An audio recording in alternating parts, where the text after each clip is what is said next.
la mauvaise compréhension de la religion.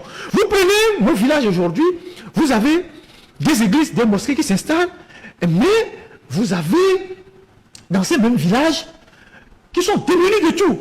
Hein? Les gens n'ont pas d'eau potable, ils n'ont pas de centre de santé, ils n'ont pas d'endroit, ils n'ont pas de marché, mais quelqu'un vient leur dire ce dont vous avez besoin premièrement, c'est une église. Ce dont vous avez besoin premièrement, c'est une mosquée. Et ils sont prêts à faire des travaux communautaires pour construire l'église, ou bien pour construire la mosquée, alors qu'ils ne sont pas prêts à faire des travaux communautaires pour construire un dispensaire, ou bien pour construire un lieu public, pour cultiver un champ.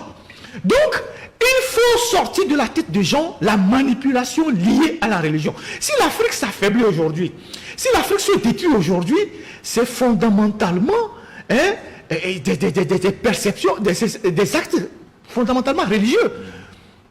Les gens ne voient pas ça. Quand les gens disent oui, que le terrorisme est alimenté par l'Occident, oui, peut-être en partie vrai, mais en grande partie, c'est pas les pays arabes qui envoient beaucoup de fonds à travers des ONG, par le wahhabisme, et qui déstructure notre société.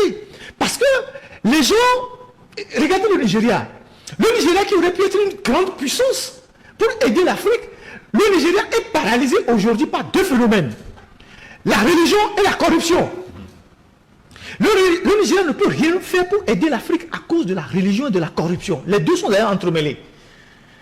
Et au Nigeria, pour choisir un président, il faut faire 4 ans avec un président du Nord, musulman. Après, il faut faire 4 ans avec un président sud chrétien. Et une fois que cette règle est brisée, les gens qui sont défavorisés, ils alimentent le terrorisme, ils détruisent le pays, ils font les attentats.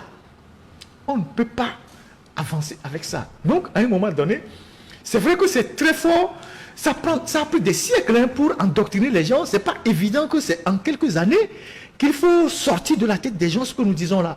Au contraire, même les gens vont vous prendre à l'ennemi. Il faut semer la graine. Les gens vont vous dire que ce que vous dites là, ça touche leur foi. Bien sûr. Alors que bon, c'est un débat qu'on mène.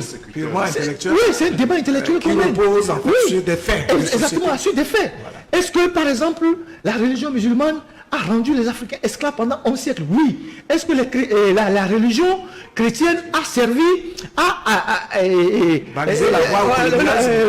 l'esclavage et au colonialisme? C'est vrai. C'est des faits historiques qui sont vrais.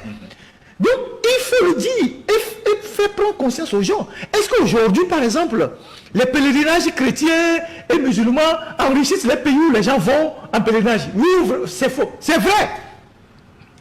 C'est vrai. Toi, tu n'as rien dans ton village. Tu n'as même pas l'électricité dans ton village. Tu n'as même pas l'eau. Mais tu es prêt à débloquer 5 millions pour aller à Jérusalem. Parce que tu veux aller visiter là où on a crucifié Jésus. Tu es prêt à débloquer 5 millions pour aller en Arabie Saoudite. Parce que tu veux aller voir là où le prophète est resté. Alors que dans ton village là, il y a les maisons qui n'ont pas de toit. Avec le soutien de l'État. Oui, avec le soutien du chef de l'État. Et donc, à un moment donné, il faut que nous revenions sur terre. Et il faut que toute cette manipulation politique qui interfère dans la religion, qui dénature même la nature de nos États, qui porte atteinte à la laïcité de nos États, qui fragilise l'État, il faut que les dirigeants, les hommes politiques cessent de le faire. Et il faut qu'ils cessent d'annoncer des trucs comme ça. 1 milliard pour accompagner les gens, 100 millions pour accompagner les gens, alors que vous avez une multitude de religions. Demain, quand les gens vont aller faire les pratiques de je ne sais quoi, d'initiation dans leur village, je ne suis pas sûr que l'État leur donne l'argent pour ça. Donc il faut arrêter ça. Il y a juste une dernière chose que je voudrais dire, c'est que la prière, elle a beau être fervente. C'est comme une perche que tu tends à Dieu.